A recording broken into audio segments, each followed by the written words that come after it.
بسم اللہ الرحمن الرحیم۔ السلام علیکم۔ مکتبہ غامدی کی ایک اور نشست میں خوش آمدید۔ سلسلہ گفتگو 23 اعتراضات کی سیریز میں جاری ہے اور آج اس سلسلے کی ہم قسط نمبر 184 شروع کرنے جا رہے ہیں۔ موت کی سزا کا عنوان زیر بحث ہے۔ اس موضوع کی آج دوسری نشست آغاز کرتے ہیں۔ ہم سے بہت شکریہ آپ کے وقت کا۔ پہلی نشست کے اندر آپ کا جو بنیادی موقف ہے، اس کی جو بنیاد استدلال ہے قرآن مجید کا، وہ متعین مقام، وہ آیت، اور اس آیت سے جو نتیجہ غامدی صاحب نے اخذ کیا تھا کہ قتل اور فساد فی الارض کے علاوہ دین اسلام اور شریعت اسلامی کی روح سے کسی جرم کی پاداش میں قتل کی سزا نہیں جا سکتی۔ ہم سب آپ کا مثبت موقف سامنے آ چکا ہے۔ جس آیت کو آپ نے پیش کیا، میں اب انشاءاللہ جو کچھ اعتراضات ہمارے علماء اکرام غامدی صاحب کے موقف پہ کرتے ہیں، ایک ایک آپ کی خدمت پہ رکھوں گا۔ سب سے پہلا اعتراض یہ ہے کہ جس آیت کو آپ نے بنا استدلال بنایا، کہا جاتا ہے کہ اس کے مخاطبین تو بنی اسرائیل ہیں۔ ایک بات جو بنی اسرائیل سے کی گئی، وہ بات امت محمدیہ کے لیے کیسے حجت بن سکتی ہے؟ بنی اسرائیل کے بعد پیدر پہ انبیاء آئے، اس کے بعد آخری شریعت رسول اللہ صلی اللہ علیہ وسلم کی آئی ہے، تو مسلمان تو اس شریعت کے پابند ہیں، نہ کہ بنی اسرائیل سے کسی خاص موقع پر کیے گئے کسی بات کے حوالے سے۔ تو بتائیے گا، یہ جو آیت زیر بحث ہے، کیا اس کے مخاطبین بنی اسرائیل تھے؟ اگر تھے تو پھر آج کے مسلمان اس سے ایک پورا کا پورا قانون کیسے اخذ کر سکتے ہیں؟ میں بار بار عرض کر چکا ہوں کہ قرآن مجید اس طرح کی کتاب نہیں ہے کہ آپ اسے کھولیں، اس کی کوئی آیت پڑھیں اور وہاں یہ دیکھیں کہ یہ حکم بنی اسرائیل کو دیا گیا یا سیدنا ابراہیم کو دیا گیا یا سیدنا موسیٰ کو دیا گیا، اور پھر فیصلہ فرما دیں کہ یہ حکم تو انہی کے ساتھ خاص ہے۔ قرآن مجید کو سمجھنے کا صحیح طریقہ یہ ہے کہ آپ سب سے پہلے الفاظ کو دیکھیں گے، پھر جملے کی تعریف کو دیکھیں گے، اور اس کے بعد اگر کوئی چیز وہاں بیان ہوئی ہے تو یہ متعین کریں گے کہ وہ کس سیاق میں ہوئی ہے۔ یہ تینوں مراحل ناگزیر ہیں، ان سے گزرے بغیر جو رائے بھی قائم کی جائے گی غلط ہوگی، قرآن مجید کے مدعا کو الٹ کر رکھ دے گی، اور آدمی خواہی نہ خواہی بالکل غلط راستے پر پڑ جائے گا۔ میں وہ آیت آپ کے سامنے رکھتا ہوں اور آپ کو یہ بتاتا ہوں کہ وہ کس سیاق میں آئی ہے، وہاں بنی اسرائیل کا ذکر کرنے کی ضرورت کیوں پڑ گئی، سورہ میں کیا چیز زیر بحث ہے۔ پہلے ذرا آیت کو ایک بار پھر سن لیجئے۔ آیت یہ ہے، من اجل ذالک کتبنا علی بنی اسرائیل انہو من قتل نفسا بغیر نفس او فساد فی الارض فکانما قتل الناس جمیعا ومن احیاها فکانما احیا الناس جمیعا۔ میں نے اس کا ترجمہ کیا ہے، انسان کی یہی سرکشی ہے جس کی وجہ سے، من اجل ذالک کے جو الفاظ آئے ہیں اس کی وضاحت کی ہے، انسان کی یہی سرکشی ہے جس کی وجہ سے ہم نے موسیٰ کو شریعت دی، تو اس میں بنی اسرائیل پر بھی اپنا یہ فرمان لکھ دیا تھا کہ جس نے کسی ایک انسان کو قتل کیا، اس کے بغیر کہ اس نے کسی کو قتل کیا ہو یا زمین میں کوئی فساد برپا کیا ہو، تو اس نے گویا تمام انسانوں کو قتل کر دیا، اور جس نے کسی ایک انسان کو زندگی بخشی، اس نے گویا تمام انسانوں کو زندگی بخش دی۔ یہ آیت ہے۔ اس کا سیاق یہ ہے کہ یہود رسالت مآب صلی اللہ علیہ وسلم کے مخاطب ہو چکے ہیں۔ یہ ہم بتا چکے ہیں بارہا کہ قرآن مجید کی پہلے باب کی چاروں صورتوں میں اصل خطاب اہل کتاب ہی سے، یہاں بھی یہود یا اہل کتاب مخاطب ہیں۔ قرآن مجید نے ان کو دعوت بھی دی ہے، ان کی بلاد کی اصلاح بھی کی ہے، وہ ان اصلاحات کے نتیجے میں اب آمادہ فساد ہو گئے ہیں۔ سورہ کو آپ تدبر کے ساتھ پڑھیں تو صورتحال یہ بن گئی ہے کہ وہ یہ سمجھتے ہیں کہ اب اگر چند اکابر صحابہ اور رسالت مآب صلی اللہ علیہ وسلم ہی کو قتل کر دیا جائے تو یہ معاملہ ختم ہو جائے گا، آمادہ فساد ہے اب وہ، یعنی اب صورتحال مباحثے کی نہیں رہی، استدلال کی نہیں رہی، یہ پس منظر ہے۔ یہ نوبت یہاں تک کیوں پہنچی؟ قرآن کہتا ہے اس کی وجہ یہ ہے کہ یہ حسد میں مبتلا ہے، یعنی ان کا بنیادی مرض حسد ہے۔ یہ سمجھتے ہیں کہ نبوت بنی اسرائیل میں رہنی چاہیے تھی، یہ بنی اسماعیل کو کیوں دے دی گئی؟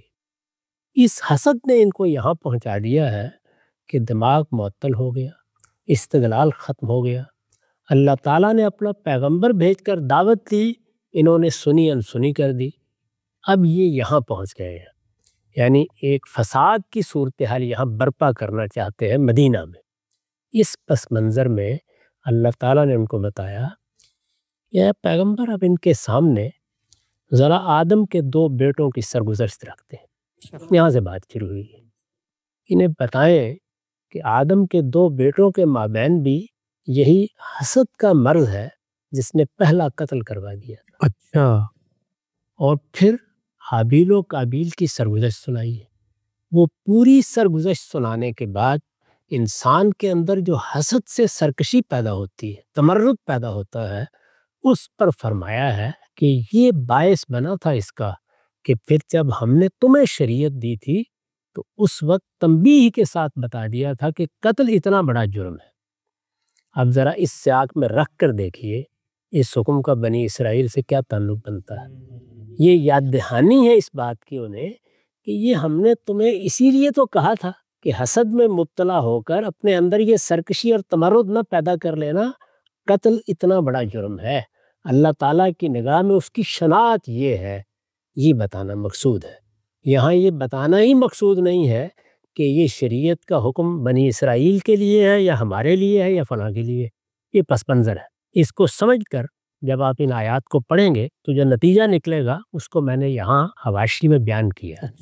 چنانچہ میں نے لکھا ہے کہ انبیاء علیہم السلام کی شریعت میں یہ قانون ہمیشہ سے موجود رہا ہے، یعنی اس قانون کا بنی اسرائیل کے ساتھ کوئی خصوصی تعلق نہیں ہے، یہ ان سے پہلے بھی اللہ کا قانون تھا، یہ ان کے بعد بھی اللہ کا قانون ہے۔ اس کی یاد دہانی کرائی گئی ہے یہاں، نہ کہ یہ بتایا گیا ہے کہ ان کے ساتھ خاص کوئی قانون۔ جی بچہ، انبیاء علیہم السلام کی شریعت میں یہ قانون ہمیشہ سے موجود رہا ہے۔ یہود کا حوالہ محض ان کی شقاوت و شرارت کو نمایاں کرنے کے لیے ہے، یعنی وہ چونکہ آمادہ فساد ہو گئے ہیں تو اس چیز کو واضح کرنے کے لیے یہ حوالہ دیا گیا ہے۔ اس کے معنی یہ نہیں ہے کہ یہ بنی اسرائیل کے لیے خاص کوئی قانون ہے۔ چنانچہ نوح علیہ السلام اور ان کی ذریت کو جو ہدایت اس معاملے میں کی گئی تھی وہ بائبل کی کتاب پیدائش میں اس طرح مذکور ہے: آدمی کی جان کا بدلہ آدمی سے اور اس کے بھائی بند سے لوں گا، جو آدمی کا خون کرے اس کا خون آدمی سے ہوگا، کیونکہ خدا نے انسان کو اپنی صورت پر بنایا ہے۔ یہ کتاب پیدائش میں نوح علیہ السلام کے واقعے میں بیان ہوا ہے، یعنی اس وقت بھی یہی قصاص کا قانون تھا۔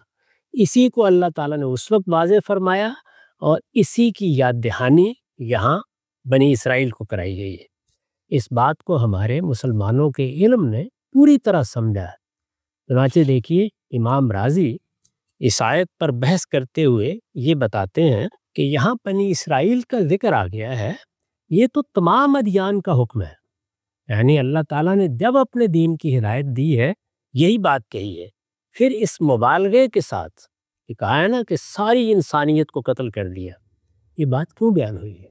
تو اب دیکھیے وہ بیان کرتے ہیں، کہتے ہیں والمقصود من شرع حاضل مبالغہ، یعنی اللہ تعالیٰ نے اس میں بہت شدت برتی ہے۔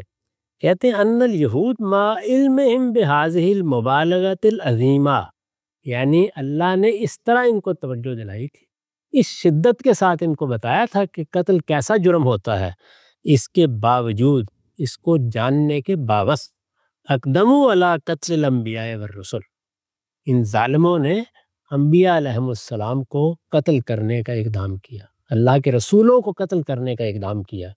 وَذَلِكَ يَدُلُّ عَلَى غَایَةِ قَسَاوَةِ قُلُوبِهِمْ، اس سے معلوم ہوتا ہے، یہ چیز اس پر دلالت کرتی ہے کہ ان کے دلوں میں کیسی سختی آ گئی، کس انتہا کی سختی۔ وَنِہَایَةِ بُعْدِهِمْ مِنْ طَاعَةِ اللَّهِ تَعَالَى، اور یہ اللہ کی فرما برداری سے کتنے بعید ہو چکے ہوئے تھے، یعنی یہ سبب ہے، یہ وجہ ہے، ان کی شرارت اور شقاوت ہے جو باعث بنی ہے۔ وَلَمَّا كَانَ الْغَرَضُ مِنْ ذِكْرِ هَذِهِ الْقِصَصِ تَسْلِيَةَ الرَّسُولِ علیہ الصلاۃ والسلام فی الواقعۃ التي ذکرنا، ہم اس سے پیچھے جو واقعہ بیان کر چکے ہیں، رسالت میں آپ صلی اللہ علیہ وسلم کو اس کے پس منظر میں یہ قصے سنا کر تسلی دینا مقصود ہے۔ وہ کیا واقعہ ہے؟ انہم عزموا علی الفتح برسول اللہ و باکابر الصحابہ، ان لوگوں نے ارادہ کر لیا تھا کہ یہ صحابہ اکابر صحابہ، بلکہ اکابر صحابہ ہی نہیں، خود رسالت پاک صلی اللہ علیہ وسلم کو بھی غفلت میں پا کر قتل کر ڈالیں گے، یہ ارادہ کر لیا تھا۔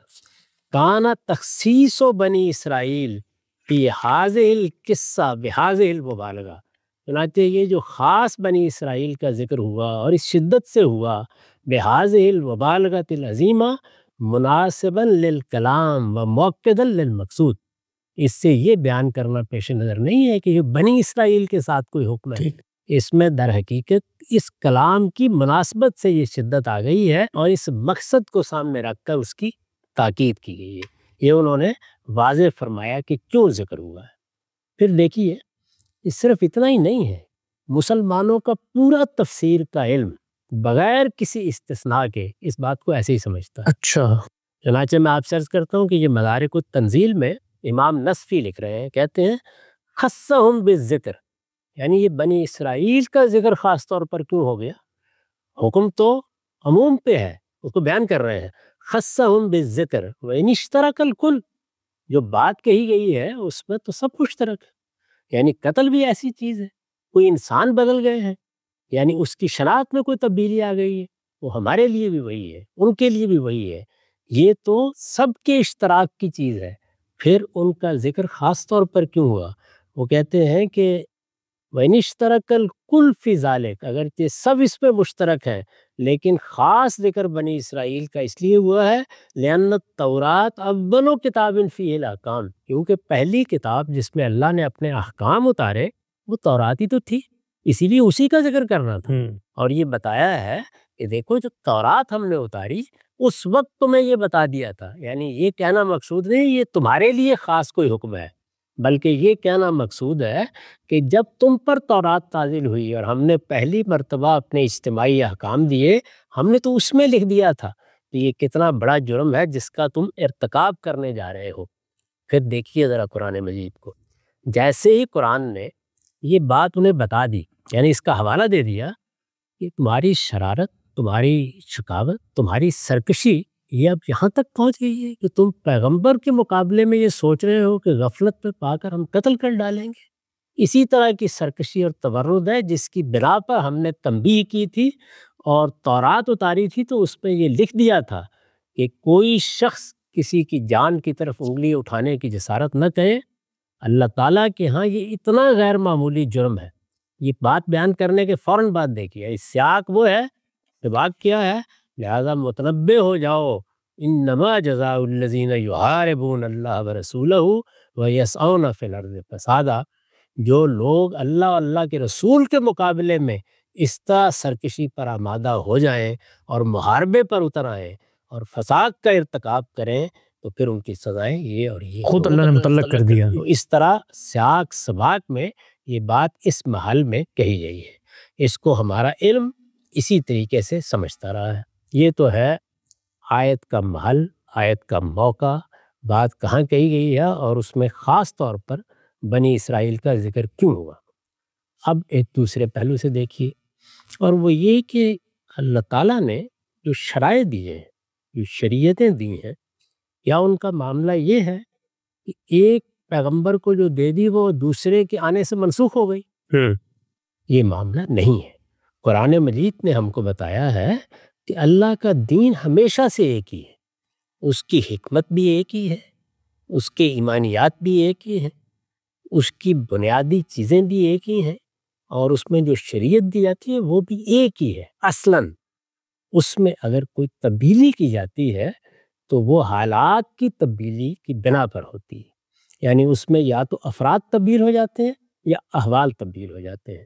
اس کا پھر قاعدہ بھی بیان کیا ہے کہ اگر کسی چیز کو لوگ فراموش کر دیں تو ہم اسی جیسا حکم آنے والے پیغمبر کے ذریعے سے دے دیتے ہیں۔ دوسری بات یہ فرمائی ہے کہ اگر کہیں احوال میں تبدیلی ہو جائے تو اس کے لحاظ سے احوال کی رعایت ملحوظ رکھتے ہوئے بہتر حکم دے دیا جاتا ہے۔ تو تبدیلی اس طرح ہوتی ہے، اس طرح نہیں ہوتی کہ پرانی ساری شریعت منسوخ کر دی جائے۔ چنانچہ یہ بحث ہمارے ہاں پیدا ہوئی، ہمارے علم میں زیر بحث ہے کہ ہمارے لیے پہلے پیغمبروں کی شرائع خاص طور پر تورات کی شریعت کا کیا حکم ہے۔ اس میں خود قرآن مجید نے 2 جگہوں پر رسالت مآب صلی اللہ علیہ وسلم کو 2 ہدایات دی۔ ایک ہدایت کا تو ہم بارہا ذکر کر چکے ہیں کہ جیسے ہی نبوت دی گئی تو یہ فرمایا گیا کہ اب ملت ابراہیم کی پیروی ہوگی۔ ملت ابراہیم یعنی ابراہیمی دین کی وہ روایت جو عرب میں موجود تھی، آپ کو پابند کیا گیا کہ آپ اس کی پیروی کریں گے۔ ان اتبع ملت ابراہیم حنیفا، ایک یہ بات کہی گئی۔ دوسرے کیا کہا؟ دوسرے یہ بتایا کہ یہ کوئی ابراہیم کے ساتھ خاص نہیں ہے، یعنی وہاں تو دین کی روایت، شریعت کی روایت ابراہیم علیہ السلام کے ذریعے سے قائم ہوئی تھی، اس کی پیروی کا حکم دیا گیا۔ سب پیغمبروں کا ذکر کر کے یہ بات واضح کی گئی کہ آپ کو انہی کی ہدایت کی پیروی کرنی ہے۔ میں آپ کو قرآن مجید کا وہ مقام سناتا ہوں، اس میں اللہ تعالیٰ نے کوئی کسر نہیں چھوڑی، یعنی ایک ایک پیغمبر کا نام دیا ہے۔ فرمایا، یہ سورہ انعام کی آیت 83 سے میں پڑھ رہا ہوں، وَتِلْكَ حُجَّتُنَا آتَيْنَاهَا إِبْرَاهِيمَ عَلَىٰ قَوْمِهِ نَرْفَعُ دَرَجَاتٍ مَّن نَّشَاءُ إِنَّ رَبَّكَ حَكِيمٌ عَلِيمٌ وَوَهَبْنَا لَهُ إِسْحَاقَ وَيَعْقُوبَ كُلًّا هَدَيْنَا وَنُوحًا هَدَيْنَا مِن قَبْلُ وَمِن ذُرِّيَّتِهِ دَاوُودَ وَسُلَيْمَانَ وَأَيُّوبَ وَيُوسُفَ وَمُوسَىٰ وَهَارُونَ وَكَذَٰلِكَ نَجْزِي الْمُحْسِنِينَ وَزَكَرِيَّا وَيَحْيَىٰ وَعِیسیٰ وَإِلیاس كُلٌّ مِّنَ الصَّالِحِينَ وَإِسْمَاعِیلَ وَالْیَسَعَ وَیُونُسَ وَلُوطًا وَكُلًّا فَضَّلْنَا عَلَى الْعَالَمِينَ وَمِنْ آبَائِهِمْ وَذُرِّيَّاتِهِمْ وَإِخْوَانِهِمْ وَاجْتَبَيْنَاهُمْ وَهَدَيْنَاهُمْ إِلَىٰ صِرَاطٍ مُّسْتَقِيمٍ ذَلِكَ هُدَى اللَّهِ يَهْدِي بِهِ مَن يَشَاءُ مِنْ عِبَادِهِ وَلَوْ أَشْرَكُوا لَحَبِطَ عَنْهُم مَّا كَانُوا يَعْمَلُونَ أُولَٰئِكَ الَّذِينَ آتَيْنَاهُمُ الْكِتَابَ وَالْحُكْمَ وَالنُّبُوَّةَ وَإِن يَكْفُرْ بِهَا هَٰؤُلَاءِ فَقَدْ وَكَّلْنَا بِهَا قَوْمًا لَيْسُوا بِهَا بِكَافِرِينَ أُولَٰئِكَ الَّذِينَ هَدَى اللَّهُ وَبِهُدَاهُمْ اقْتَدَىٰ۔ یہ ہے حکم۔ اب ذرا ان آیات کا ترجمہ سنیے۔ یہ تھی ہماری وہ حجت جو ہم نے ابراہیم کو عطا فرمائی کہ اپنی قوم پر قائم کرے۔ سیدنا ابراہیم اسے ابتدا کی، ٹھیک، ہم جس کو چاہتے ہیں اس کے درجے پر درجے بلند کر دیتے ہیں۔ حقیقت یہ ہے کہ تمہارا پروردگار حکیم و علیم ہے۔ پھر یہی نہیں، ہم نے ابراہیم کو اسحاق اور یعقوب عنایت فرمائے، ان میں سے ہر ایک کو ہم نے ہدایت بخشی۔ اس سے پہلے یہی ہدایت ہم نے نوح کو بخشی تھی، یہی ہدایت، یعنی کوئی فرق نہیں ہے۔ اور ابراہیم کے بعد اس کی ذریت میں سے داؤد، سلیمان، ایوب، یوسف، موسیٰ اور ہارون کو بھی ہم نیکوکاروں کو اسی طرح صلہ دیا کرتے ہیں، اور زکریا، یحییٰ، عیسیٰ اور الیاس کو بھی، یہ سب نیکوکاروں میں سے تھے، اور اسماعیل، یسع، یونس اور لوط کو بھی، ان میں سے ہر ایک کو ہم نے دنیا والوں پر فضیلت عطا فرمائی تھی، نیز ان کے آباء و اجداد، ان کی اولاد اور ان کے بھائی بندوں کو بھی ہم نے اپنی ہدایت سے نوازا، انہیں برگزیدہ کیا، اور توحید کی اسی صراط مستقیم کی طرف ان کی رہنمائی فرمائی تھی۔ یہ اللہ کی ہدایت ہے، یعنی وہ ہدایت جو پیغمبروں کو دی گئی، یہ اللہ کی ہدایت ہے۔ اپنے بندوں میں سے وہ جسے چاہتا ہے اپنے قانون کے مطابق اس سے سرفراز فرماتا ہے، لیکن اگر کہیں یہ لوگ بھی شرک میں مبتلا ہو گئے ہوتے تو ان کا سب کیا کرایا ان سے عکارت ہو جاتا۔ یہی لوگ تھے جنہیں ہم نے کتاب اور حکم اور نبوت عطا کی تھی۔ یعنی ظاہر ہے کہ یہاں پر کتاب، قانون کا بھی ذکر کر دیا، حکم اور نبوت کا بھی ذکر کر دیا۔ کتاب میں اللہ تعالیٰ نے تورات دی تو قانون بیان کیا، اور جب انجیل دی تو ہم جانتے ہیں کہ حکمت بیان کی۔ سو تمہارے یہ مخاطبین اس کا انکار کریں گے تو کچھ پرواہ نہیں کہ ہم نے یہ نعمت کچھ اور لوگوں کے سپرد کر دی ہے، اس کے منکر نہیں ہوں گے۔ علم نبوت کے جن حاملین کا ہم نے ذکر کیا ہے وہی تھے جو اللہ کی طرف سے ہدایت یافتہ تھے، سو انہی کے طریقے کی پیروی کرو۔ یہ رسالت مآب صلی اللہ علیہ وسلم کو حکم دیا جا رہا ہے، فَبِهُدَاهُمْ اقْتَدِیٰ، سو انہی کے طریقے کی پیروی کرو۔ اس سے ہمارے علماء نے استدلال کیا ہے اور بار بار اس بات کو واضح کیا ہے کہ اس میں ہمیں پابند کر دیا گیا ہے کہ ہم اگر پہلے کوئی شریعت موجود ہے، پیغمبروں کی کوئی ہدایت موجود ہے، تو اس کو بھی اسی طریقے سے اپنانے اور اختیار کرنے کے پابند ہیں جس طرح اللہ کی کسی حکم کو اختیار کرنے کا ہمیں پابند ہونا چاہیے، الا یہ کہ رسالت مآب صلی اللہ علیہ وسلم کے ذریعے سے، قرآن مجید کے ذریعے سے اس میں کوئی تبدیلی کر دی گئی ہو، کوئی تغیر کر دیا گیا ہو۔ امام رازی نے اس پر بھی نہایت تفصیلی بحث کی ہے، اس کے تمام پہلوؤں کا جائزہ لیا ہے، اس معاملے میں جن لوگوں کو کچھ اختلاف تھا ان کے اعتراضات کا جواب دیا ہے، اور اس کے بعد دیکھیے کیا لکھا ہے۔ کہتے ہیں فَثَبَتَ بِمَا ذَكَرْنَا دَلَالَةُ هَذِهِ الْآيَةِ عَلَىٰ أَنَّ شَرْعَ مَنْ قَبْلَنَا يَلْزَمُنَا، یعنی جو کچھ میں نے پیچھے بیان کر دیا ہے، اس سے یہ بات آخری درجے میں ثابت ہو گئی کہ یہ آیت اس بات پر دلالت کرتی ہے کہ ہم سے پہلے لوگوں کی شرع ہمارے لیے بھی اختیار کرنا ضروری ہے، وہ ہمارے لیے بھی لازم ہے، ہم پر بھی واجب ہے کہ ہم اس کی پیروی کریں گے۔ میں پھر عرض کر دوں کہ اس میں ظاہر ہے کہ یہ چیز ملحوظ ہوگی کہ اگر قرآن مجید میں یا رسالت مآب صلی اللہ علیہ وسلم کی ہدایت میں کوئی تغیر کر دیا گیا ہو، ورنہ اس کی پابندی بھی ہوگی۔ یہ دوسرا پہلو ہے۔ اب ایک تیسرے پہلو سے بھی دیکھیے، ہمارے علماء میں سے بہت سے لوگوں کے سامنے یہ مسئلہ بھی آیا ہے کہ یہاں تو دو ہی باتیں بیان ہوئی جی، ایک قتل ہے، یعنی کسی کی جان آپ نے لے لی، اور دوسرے فساد پہ لرز ہے۔ تو پھر ہمارے ہاں جو روایتوں میں بعض چیزوں کا ذکر آتا ہے، جیسے زنا کی کسی صورت پر بھی رسالت مآب صلی اللہ علیہ وسلم نے موت کی سزا دی ہے، یا مثلا ارتداد پر موت کی سزا کا ذکر آتا ہے، اسی طرح بعض دوسری چیزیں، تو اس کی پھر کیا نوعیت ہوگی؟ ایسا نہیں کہ سوال ان کے سامنے نہیں ہے۔ آپ کے ہاں جو تفسیر کی کتاب جلالین پڑھائی جاتی ہے، معلوم ہے؟ اب میں آپ سے عرض کرتا ہوں کہ اس میں مصنفین کیا کہتے ہیں۔ وہ کہتے ہیں کہ یہ جو فساد کا ذکر یہاں ہوا ہے، رسول اللہ نے اگر کفر پر یہ سزا دی ہے یا زنا کی کسی قسم پر دی ہے یا ڈاکے پر دی ہے، وہ اسی فساد کے تحت دی ہے۔ عجیب۔ چنانچہ وہ لکھتے ہیں او بغیر فساد عطاہ فی الارض من کفر اور زنا اور قطع طریق۔ تو آپ خود اندازہ کر سکتے ہیں کہ مسلمانوں کا علم اس آیت کو کس زاویے سے دیکھتا رہا ہے۔ یہ وہی زاویہ ہے جس سے میں نے اس کو دیکھا ہے اور ہر پہلو سے اس کی وضاحت کر دی ہے۔ اس کے بارے میں کوئی دوسری رائے ہو ہی نہیں سکتی۔ نقطہ بالکل واضح ہو گیا غامدی صاحب۔ یہ جو بنیادی اعتراض تھا کہ ہدایت تو بنی اسرائیل کو کی گئی ہے، یہ ہم سے کیسے متعلق ہو سکتی ہے، ہدایت اصل کیا ہے، اس کے اندر زیر بحث موضوع کیا ہے، اور جو ہدایت ان کو کی جا رہی ہے اس کی نوعیت کیا ہے، اس سب کو دیکھنے کے بعد مسلمانوں کا علم اور ہماری امت کی تراث اس تفسیری ذخیرے کی روشنی میں اس آیت کو کیسے دیکھے گا، سب چیزیں واضح ہوئی۔ اچھا، ایک ضمنی سوال غام صاحب، اس کے بعد ایک اور اعتراض اس آیت میں پیش کرتا ہوں۔ یہ جو آپ نے آخر میں دو آیات پیش کی جن میں ایک اصولی ہدایت اللہ تعالیٰ نے بیان کی ہے کہ جو پیغمبر صلی اللہ علیہ وسلم کو دین دیا جا رہا ہے وہ کوئی نیا دین نہیں ہے، اور آپ کو کہا جا رہا ہے اسی روایت کی پیروی کریں جو پچھلے انبیاء کو بھی دی گئی ہے، اس پر ہی کہا جاتا ہے کہ یہاں پر تو اللہ تعالیٰ نے جس چیز کی پیروی کی ہدایت کی ہے اس میں تو شریعت، اس کے مشمولات، احکام، اس کی فہرستیں، اس کی چیزیں، تفسیرات شامل نہیں ہیں، بلکہ اصولی بات شامل ہے کہ بھئی آپ نے توحید پہ کھڑے رہنا ہے، شرک پہ نہیں جانا، جو دین کی بنیادیں ہیں، جو جس کو آپ کہتے ہیں بیسک عقائد ہے، ان کی بات ہو رہی ہے۔ تو اس سے آپ یہ کیسے اخذ کرتے ہیں کہ جو پیچھے ہدایت دی گئی تھی اس کی رسول اللہ صلی اللہ علیہ وسلم نے پیروی کرنی ہے تو اس میں احکام کی چیزیں بھی شامل ہوں گی، کیونکہ جو انتبع ملت ابراہیم حنیفہ کہا گیا ہے وہاں تو پس منظر میں شرک زیر بحث ہے۔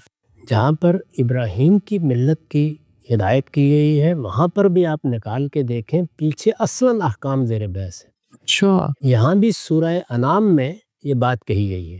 پوری سورہ انعام یہ بتاتی ہے کہ وہ بدعات کیا ہیں جو دین میں داخل کر لی گئی ہیں، اصل دین ابراہیمی میں کیا احکام تھے جس کو انہوں نے بگاڑ کر یہ صورت پیدا کر دی ہے، شرک کی کیا صورتیں ہیں جو اختیار کی گئی ہیں، اور کن چیزوں کو انہوں نے ہنیًا مریٰ قبول کر رکھا ہوا ہے۔ یعنی پوری سورہ انعام کا موضوع اصل میں بدعات ہے، انہیں کو موضوع بنایا گیا ہے. اس وجہ سے وہاں بھی سیاق سباق بالکل واضح ہے. اور میں پھر عرض کر دوں کہ یہاں بھی میں متفرد نہیں ہوں. یہ آپ کے سامنے میں نے امام رازی کا تجزیہ رکھ دیا ہے. انہوں نے شریعت کا لفظ استعمال کیا ہے, جی توحید کے بارے میں نہیں کہا. اور یہ جو بات ہے یہ بات دوسرے لوگوں نے بھی کہی, انہوں نے اس کا جواب بھی دیا ہے.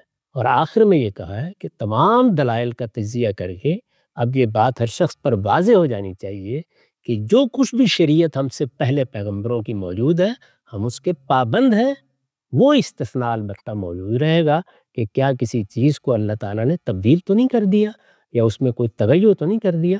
وہ ظاہر ہے کہ ہمیں قرآن سے معلوم ہو جائے گا یا رسالت مآب صلی اللہ علیہ وسلم کی سنت سے معلوم ہو جائے گا. نقطہ بالکل واضح ہو گیا. آگے بڑھاتے ہیں سلسلہ گفتگو کو. ہم سے جو بنیادی آیت آپ نے پیش کی ہے جس سے آپ یہ نتیجہ خاص کرتے ہیں کہ قتل اور فساد فی الارض کے علاوہ دین اسلام اور شریعت اسلامی کی روح سے کسی جرم کی پاداش میں قتل کی سزا نہیں دی جا سکتی. اس پر اعتراض یہ کیا جاتا ہے ٹھیک ہے یہ بات سمجھ میں آ گئی, یہ حکم ہم سے بھی متعلق ہے جو بنی اسرائیل کو دیا گیا, لیکن جو دو چیزیں اس میں بیان ہوئی ہیں یہ آپ کیسے کہتے ہیں کہ صرف یہی دو چیزیں ہیں؟ کیونکہ ہم عام طور پہ خود آپ فرماتے ہیں زبان کے اندر اسلوب ہوتا ہے, لوگوں کی رعایت سے جو عامت الورود چیزیں ہوتی ہیں ان کو بیان کر دیا جاتا ہے جو عام طور پہ ڈومیننٹ لوگوں کے سٹائلز ہوتے ہیں. اسی طرح قرآن مجید میں آپ خود یہ استدلال کر کے بتاتے ہیں کہ جہاں پر روزے کی رخصت میں کہا گیا ہے کہ بھئی اگر تم مریض ہو یا مسافر ہو تو روزہ چھوڑ دو, تو آپ خود بتاتے نہیں حکم کی حقیقت کو دیکھیں گے 10 صورتیں اور بھی پیش آ سکتی ہیں, دو تو صرف جو ڈومیننٹ صورتیں تھیں وہ بتا دی. تو یہ کیوں نہیں کہا جا سکتا کہ اس آیت میں بھی قتل اور فساد فی الارض جو دو بنیادی محرکات ہو سکتے ہیں ان کو اللہ نے بیان کر دیا, نفی تو اور لوگوں کی چیزوں کی نہیں کی. اس گفتگو میں آپ نے خود وہ اصول واضح کر دیا. جب بھی کوئی حکم بیان کیا جائے گا تو اس کی حقیقت دیکھی جائے گی, اس کے معنی دیکھے جائیں گے. اسی کو ہمارے ہاں اصطلاح میں علت کہا جاتا ہے. ٹھیک, یہ بالکل صحیح قاعدہ ہے کہ ان الحکم یدور مع العلہ, یعنی وہ اصل میں علت ہی پر اپنا مدار رکھتا ہے, اسی حقیقت پر. ہم جب اس حقیقت کو متعین کرتے ہیں یہ معلوم ہوتا ہے کہ اس حقیقت کے افراد متعدد ہیں. افراد مطلب نوعیتیں. ظاہر ہے کہ جب آپ نے یہ کہا کہ یہ بات جب اللہ تعالیٰ نے فرمائی ہے کہ تم مسافر ہو یا مریض ہو تو روزہ چھوڑ سکتے ہو, تو مسافر اور مریض کو روزہ چھوڑنے کی اگر اللہ تعالیٰ نے اجازت دی ہے تو اس کی حقیقت کیا ہے, یعنی کیا وجہ کیا سبب ہے. تو آپ متعین کرتے ہیں کہ وہ حقیقت وہ معنی اصل میں غیر معتاد یا غیر معمولی مشقت ہے. یہ آپ نے متعین کر لیا. جیسے ہی آپ متعین کر دیں تو اب آپ کے کس تعین کے لازمی نتیجے کے طور پر یہ ماننا پڑتا ہے کہ مشقت کی تو 10 صورتیں اور بھی ہو سکتی ہیں. بالکل ٹھیک. اس کو کہیں گے کہ یہ اصل میں اس کلی کے افراد ہیں, یعنی آپ نے ایک حقیقت کو دریافت کر لیا ہے, اس کے افراد متعدد ہیں.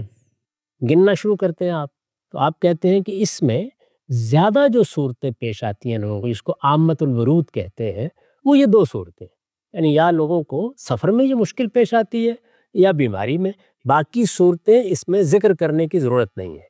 یہ ہوتی ہے وہ بات. ٹھیک. اب اسی اصول کو سامنے رکھ کر یہاں آ جائیے. یہ اصول بالکل درست ہے, ہر جگہ اس کا اطلاق ہوگا. یہاں آئیں اور پھر مجھے یہ بتائیں کہ قتل کی حقیقت کیا ہے, یعنی حقیقت متعین کریں گے نا. سفر میں مشقت ہوتی ہے, اسی طرح مریض کو اگر کہا جائے روزہ رکھو تو یہ اس کے لیے تکلیف مالا یطاق بھی بن سکتی ہے, یہ چیز بہت عسر کا باعث بن سکتی ہے. تو قتل کی بھی حقیقت متعین کریں گے نا, وہ کیا ہے؟ قتل کی حقیقت قتل ہی ہے, جان کا اطلاق ہے, اس کے علاوہ کوئی چیز کہی نہیں جا سکتی. یعنی جب آپ اس کی حقیقت متعین کریں گے تو وہی اس کی حقیقت ہے. جب اس کی حقیقت وہی ہے تو اب زیادہ سے زیادہ آپ یہ کہہ سکتے ہیں کہ اس سے ملتی جلتی کوئی صورت بھی تو ہو سکتی ہے جو قریب ہو, اس کے جو جان مال کے اطلاف کے ذریعہ بن سکے. وہ اللہ تعالیٰ نے خود بیان کر دی. فساد فی الارض, یعنی اس نے دونوں چیزوں کو خود بیان کر دیا. عجیب. یہ بتا دیا ہے کہ من قتل نفسا بغیر نفس او فساد فی الارض, دونوں چیزیں بیان کر دیں. اب فساد فی الارض ایک جامع تعبیر ہے, میں نے اس کی وضاحت کی تھی, آپ اس وضاحت کو دوبارہ سنیے. پچھلی نشست میں ہم اس کو بیان کر چکے ہیں, اس میں 10 جرائم میں نے بیان کر دیے تھے, یہ اس کے تحت آ سکتے ہیں. اللہ تعالیٰ نے وہ معاملہ یہاں خود کر دیا ہے, اس لیے کہ یہاں علت کے اشتراک کا سوال پیدا نہیں ہو سکتا تھا. وہ جب آپ متعین کریں گے وہی چیز حقیقت ہے, وہی چیز حکم ہے. جب صورتحال یہ ہو تو پھر یہی ہو سکتا تھا جو اللہ تعالیٰ نے خود کیا, اور یہ بتا دیا کہ جس طرح قتل ایک بڑا جرم ہے اسی طرح کسی کی جان مال آبرو کے درپے ہونا بھی اس کے برابر کا جرم ہے۔ تو یہ برابر کا جرم تو خدا نے بیان کر دیا، اب مجھے اس میں مزید کیا تلاش کرنا ہے اور کیا چیز پیش کرنی ہے۔ اسی وجہ سے آپ یہ دیکھیے کہ میں نے آپ کو بتایا، جلالین کی عبارت آپ کے سامنے رکھی، دوسرے اہل علم نے بھی اس کو بیان کیا ہے کہ جو چیزیں روایت میں آئی ہیں وہ سب وہ اسی کے تحت لاتے ہیں، اس کے سوا کوئی چارہ ہی نہیں ہے۔ یہ واحد راستہ ہے جو قرآن مجید نے یہاں متعین کر دیا ہے۔ اب آپ کو بتانا ہے کہ کون سی چیز فساد کے لرز بن سکتی ہے اور کون سی نہیں بن سکتی۔ سارے اجتہاد کا معاملہ اب اس سے متعلق ہے، اب علت پر بنا رکھ کے آپ کوئی دوسرا راستہ اختیاری کس طرح کر سکتے ہیں۔ نقطہ بالکل واضح ہو گیا۔ غامدی صاحب نے جس آیت سے بنیادی استدلال کیا تھا اس پر جو اعتراضات علماء کی جانب سے پیش کی جاتے ہیں ہم نے غامدی صاحب کی خدمت میں رکھے۔ ایک بہت بڑا سوال اب جس کا جواب غامدی صاحب نے دینا ہے اور دینا ہوگا وہ یہ کہ اگر قرآن مجید نے قتل و فساد کے علاوہ انسان کی جان لینے سے منع کر دیا ہے تو پیغمبر صلی اللہ علیہ وسلم نے زنا کے مجرموں کو، اسی طرح سے توہین رسالت کے مجرموں کو اور مرتدین کو پھر کس حیثیت میں قتل کرنے کی اجازت دی اور ہدایت دی؟ اس کا جواب ہم غامدی سے طلب کریں گے۔ وقت یہاں پہ ختم ہوتا ہے، دوبارہ حاضر خدمت ہوں گے، اب تک آپ کا بہت شکریہ۔